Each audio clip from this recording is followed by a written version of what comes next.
Marietta City Schools is getting ready to add a new feature to its schools app. The app will add the Rooms feature.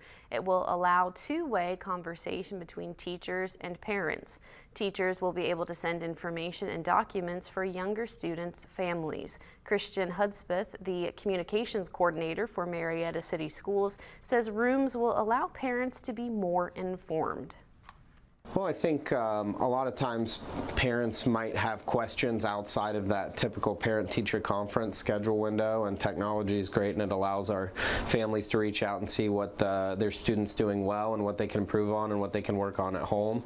Our staff is really good about reaching out to families, and this is just going to make their jobs a lot easier. Parents can also be more informed about dining information, school news, and events.